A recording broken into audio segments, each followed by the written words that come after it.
Hey everybody, it's your Uncle Bear, and it is winter time. It came with a vengeance, these temperatures, didn't it?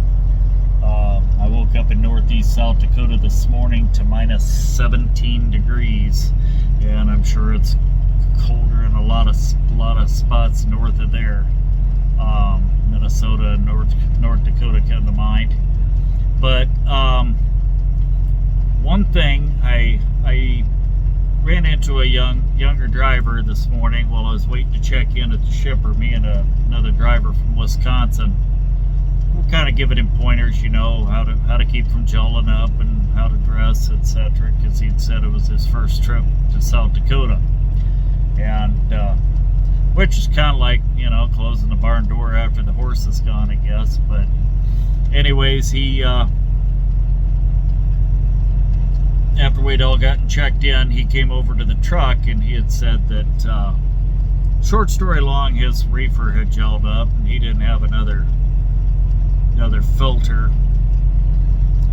and wanted to know if I had some fuel additive he could borrow. And I said, yeah, it's probably not going to do any good if you don't have a filter to fill it up with, you know, get it into the lines, whatever. But anyway, short story long, he had him unload him, you know, and he had to go to Thermo King, and it cost a bunch of money. And I got to thinking about it, you know, going back to when I went through truck driving school back in 1989, and I think I had a pretty good instructor back then, but I went through during the summertime, and they didn't go through it then, and I assume they don't go through it now, and they should. And that is how to keep, you know, what to do if you end up in a situation where you're up here in the frozen tundra. You know, what to do, how to dress. You know, and there's a lot of different things to know. And one thing to know is, number one, you should always carry a couple extra fuel filters for your truck, and if you pull a reefer, you should bring another fuel filter for the reefer also.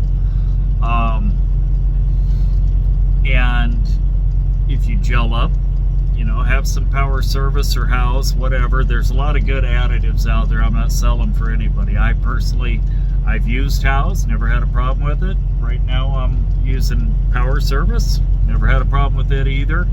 FPPF is good. I mean, there's, like I say, I'm not selling for anybody. They're all pretty good as far as I know, and use as directed. But yeah, you want to keep some of that, because you're not always.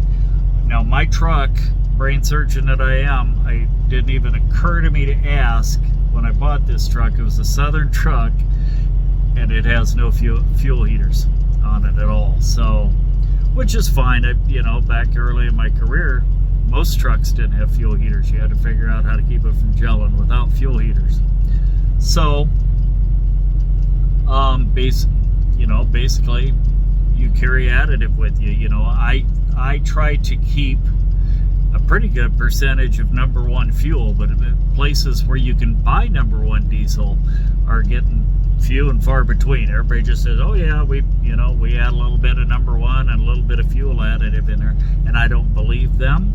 I never trust the truck stops. They'll tell you, oh yeah, we put additive, you know, based on the local forecast and da da da da da. Yeah, if the guy bringing the fuel in and the tanker, if he's ambitious, they do. If not, then they don't. So there's too many lazy people in this world to trust them with that. So if you can't get number one fuel, get you some fuel additive. Follow the instructions. You know, it's made for a certain number of gallons per bottle with that stuff, so you use it accordingly. I try not to use very much of it on the reefer unit.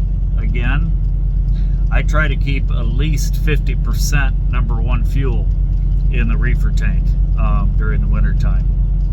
It's you know, if the truck breaks down, it's unfortunate. You'll probably have to get towed and everything like this, but you know what, that reefer is where the money is. That reefer pays the bills and keeps the lights on. So that reefer unit, I take care of that.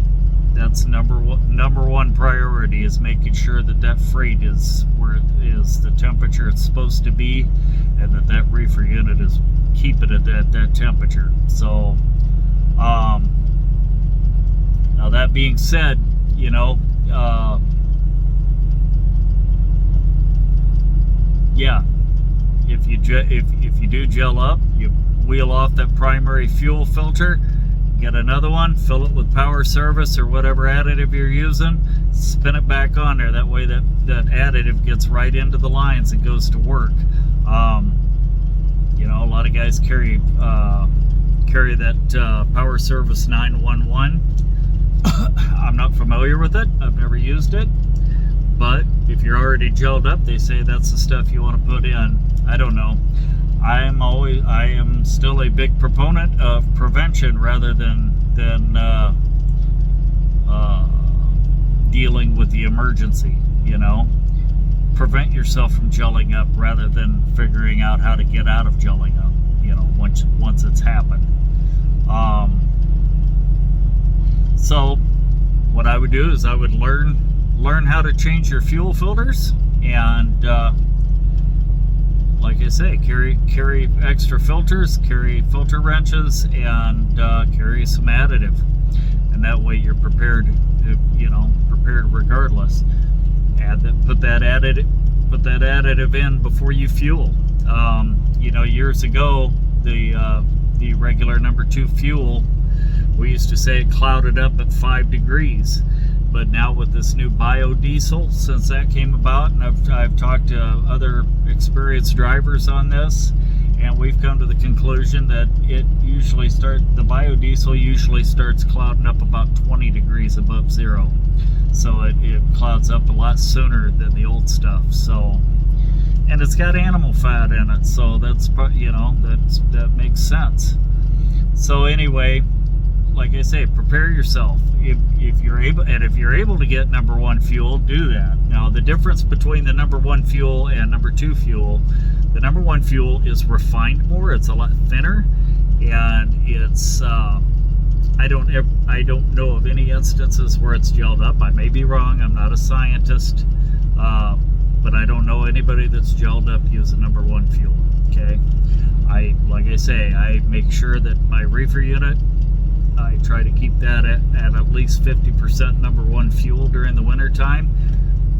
I preferably closer to 100% if I can. You know, if I can get it there, keep it there. But you know, you get down south, and you're never going to find it. You find it, it's getting harder and harder to find it up north. So yeah. If I have to, I'll put a little bit of additive in that, but I'm going to make damn sure that reefer doesn't gel. So anyway, now gloves. Make sure you got good winter gloves. Now my favorite, and of course again, I'm not selling for anybody. There's a lot of good ones out there. I like the Kinco, Kinco. They've got good heat keeper lining in them, and I like them because they soak up the sweat all year long. Doesn't matter if I use them during the summer and during the winter. And they wear good. They're leather. I'll wear them until they're just soaked with oil and fuel and grease and stuff, and then I'll finally get rid of them, you know, and get another pair. But they don't wear out on me. I know. I can tell you that right now. They're good. They're good gloves. They're warm gloves, and when you get up into below sub-zero temperatures and that, you want something that's going to soak up the sweat, because that's what's going to make your hands cold is sweat. If that sweat's just lingering on your hand, that's going to make your hands cold. Another thing, a lot of people, there's a misconception, people that come up to the north, that they want one big thick coat. That's not how you do it. You layer your clothes. You know, you have a t-shirt, and then you put a flannel on, or a zip-up hoodie, or pullover hoodie, whatever you want, and then you put a big coat on that. I like my Carhartt. Again, I'm not selling. There's lots of good coats out there. I like the Carhartt because I like the canvas feel on it. if it's snowing or raining out, that stuff beads off it. It's about like wearing rain-X, and it really blocks the wind, and the wind never stops up this way. So you want something that's going to be able to block the wind. And the Carhartts with the hoods on them, that's even better, because you put a stocking cap on and a face mask or whatever, flip that hood up, and that works real well too. I've actually got one of those at home, the waist length with the hood on it. The one I use on the road doesn't have the hood. I really should get one for the road too.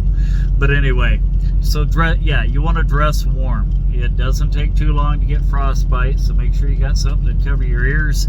And if you're going to be outside for prolonged periods, make sure you get a face mask and cover as much of your skin as possible, because that wind chill, that's a real thing, and you'll get frostbite.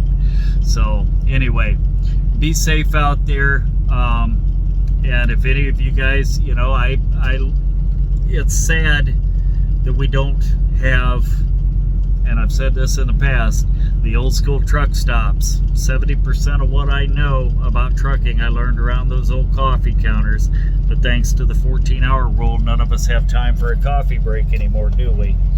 So, but yeah, I remember an old driver from the Upper Peninsula, Michigan, telling me years ago, to take a Pampers diaper and duct tape it around your fuel filter. It'll insulate it a little bit better. I thought that was pretty smart.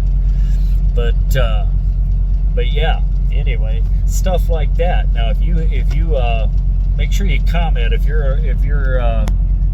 you have some tips on how to survive in the winter months up in the northern plains up here. Put it in the comments. I don't know everything, so I'm still learning. I'd love to hear new tips on stuff like that. So anyway, and if you find this informative, entertaining, or anything like that, please like it, share it with all your friends, and subscribe, okay? We'll talk to you guys later. Be safe.